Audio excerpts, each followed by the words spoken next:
샬롬, 영화교회를 섬기는 윤광서 목사입니다. 하나님의 말씀을 소망하며 하루를 시작하는 모든 분들께 은혜와 평강이 넘치시기를 축원합니다. 히브리서 12장 8절을 보면 이런 말씀이 있습니다. 징계는 다 받는 것이오늘 너희에게 없으면 사생자요 친아들이 아니니라. 징계는 모두가 받기 싫어하는 것입니다. 하지만 역설적이게도 그 징계에는 하나님의 사랑이 담겨져 있습니다. 우리는 대부분 나와 상관없는 사람들을 향하여 징계하지 않습니다. 그들에게 특별한 관심이나 사랑이 없기 때문입니다. 하나님께서 우리를 징계하시는 것도 심판하시는 것도 그 이면에는 우리를 포기하지 아니하시는 하나님의 신실하신 사랑이 있기 때문입니다. 에스겔 5장은 바로 이러한 하나님의 절박한 사랑의 심정을 보여줍니다. 백성이 회개하지 않을 때 하나님은 선지자를 통해 그의 몸으로 말씀하시며 그분의 거룩과 공의 그리고 무엇보다 하나님의 사랑을 드러내십니다. 오늘은 에스겔 5장 1절로 17절에 나오는 심판의 말씀 가운데에 드러나는 하나님의 신실하신 그 사랑을 깊이 묵상해 보도록 하겠습니다. 에스겔 5장 1절에서 17절 말씀입니다.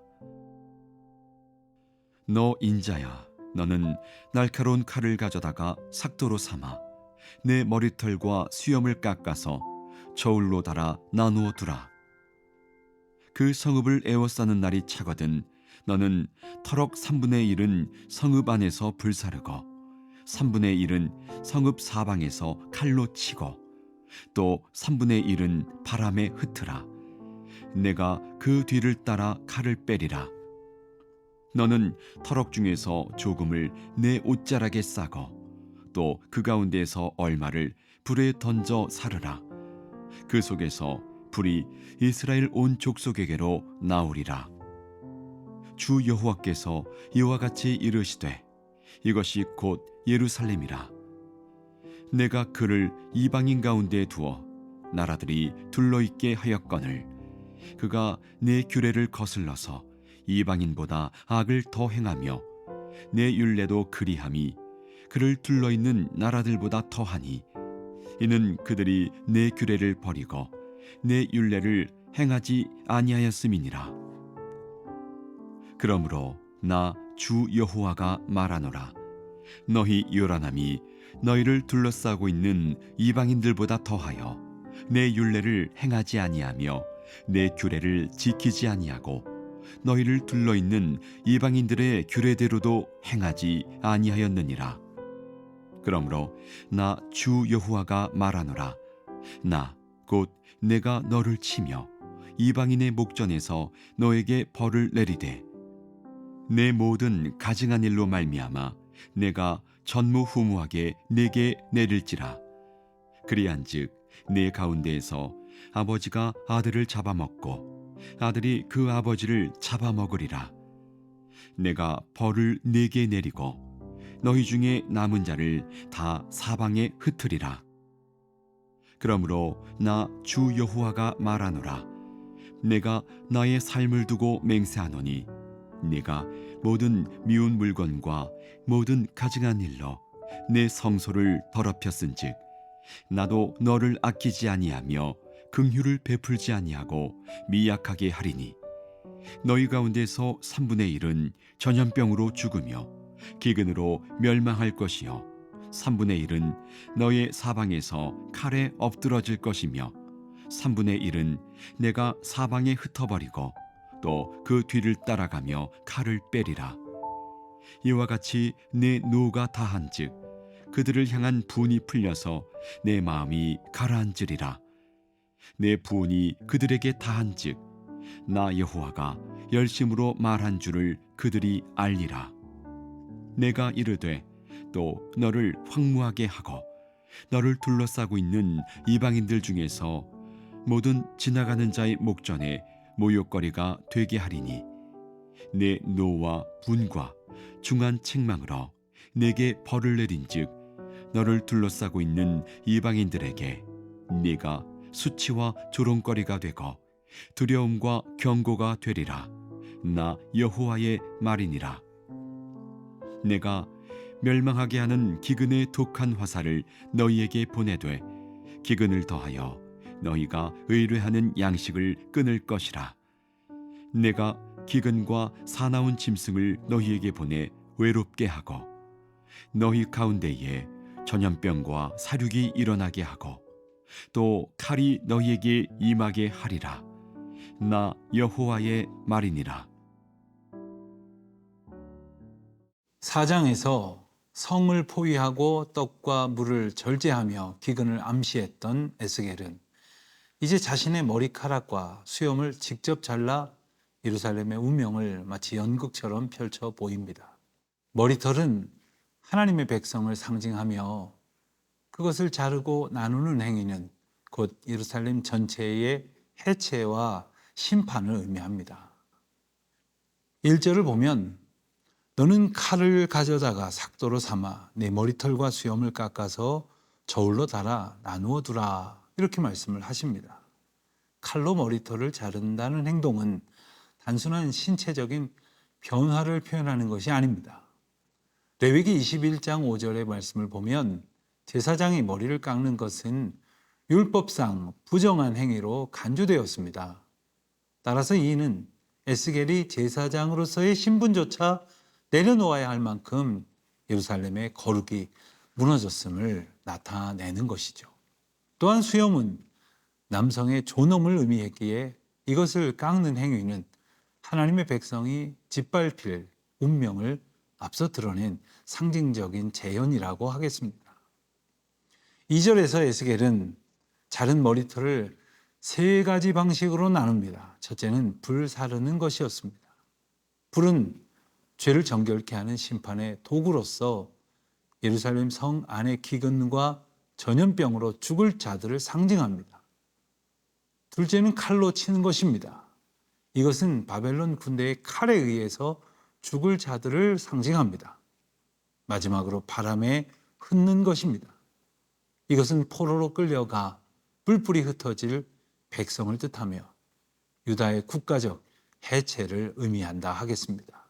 이 3가지는 에스겔 14장 21절에 등장하는 4가지 심판인 칼과 기근, 전염병과 들짐승을 떠올리게 합니다.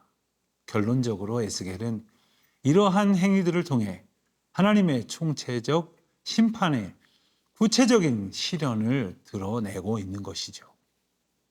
이어서 에스겔은 일부 머리털을 옷자락에 싸서 간직하고 또 그것마저 불에 던지는 모습을 보여줍니다.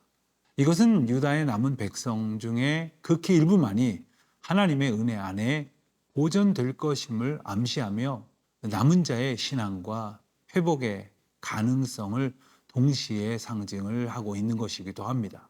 그러나 그마저도 다시 불태워지게 되는데 그것은 최후까지 회개하지 않는 자들에게는 결국 하나님의 심판이 임할 것이라는 의미를 나타냅니다.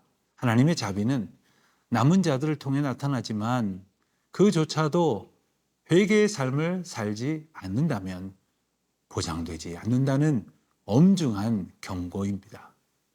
이것은 살아남아 포로가 될 자들마저 안전하지 않다는 것을 시사하며 예루살렘에서 시작된 불은 이스라엘 온 족속에게 이를 것이고 포로지에 있는 백성들에게도 위협이 된다는 것을 의미하기도 하는 것입니다.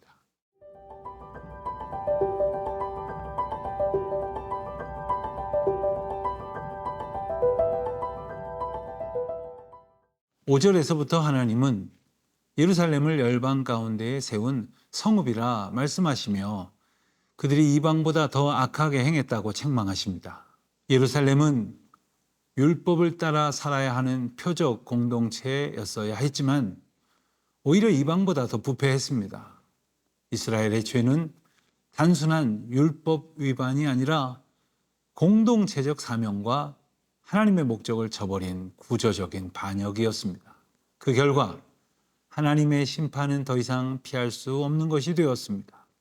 하나님은 자신의 이름을 두신 그 성소가 더럽혀지고 백성이 우상 숭배에 빠지자 그 거룩함을 회복하시기 위해 마침내 심판을 선포하십니다.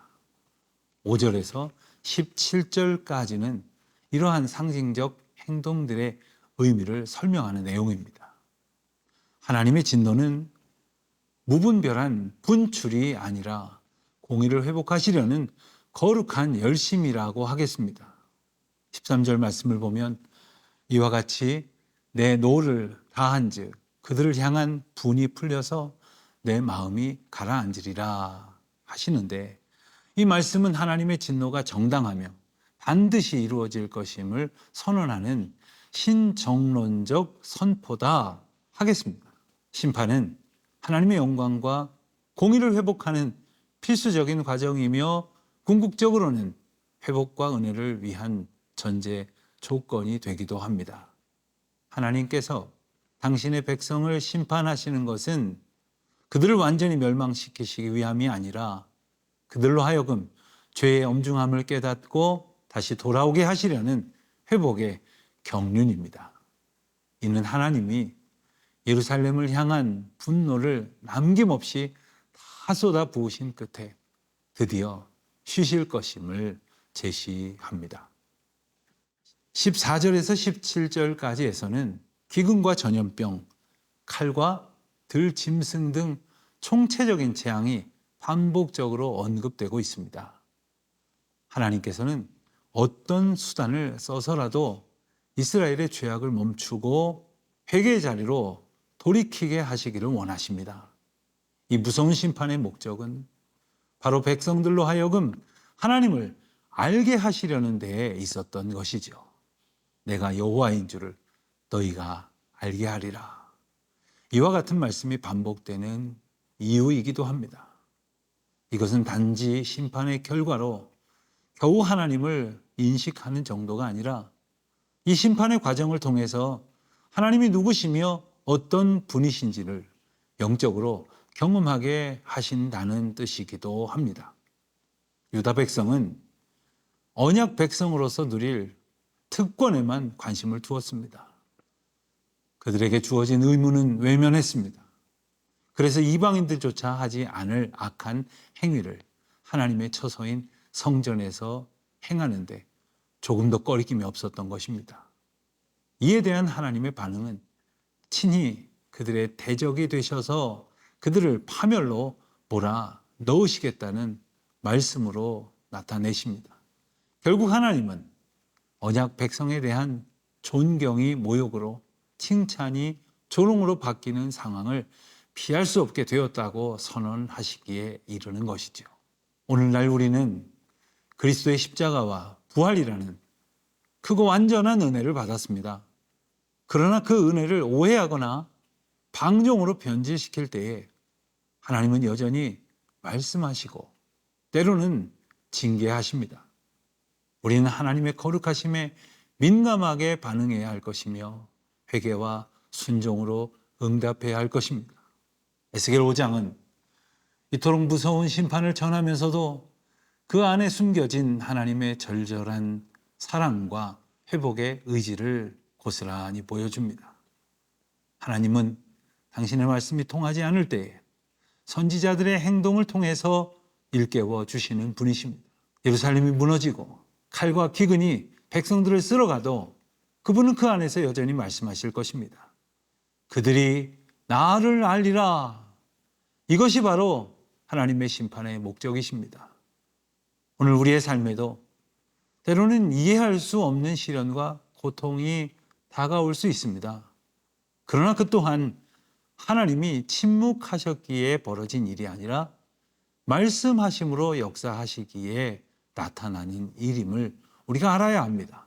우리는 그 심판의 현장 속에서 하나님의 얼굴을 다시 구하고 다시 말씀 앞으로 나아가야 할 것이겠습니다. 하나님은 심판 중에라도 남은 자를 보존하시려고 회복의 길을 열어놓으시는 분이십니다. 이 시대 교회와 성도들이 그 남은 자가 되기를 소망합니다. 진노 중에도 긍휼을 구하며 하나님의 거룩을 드러내는 에스겔과 같은 사람으로 부르실 때에 아멘으로 순종하는 저와 여러분 되시기를 간절히 축원드립니다.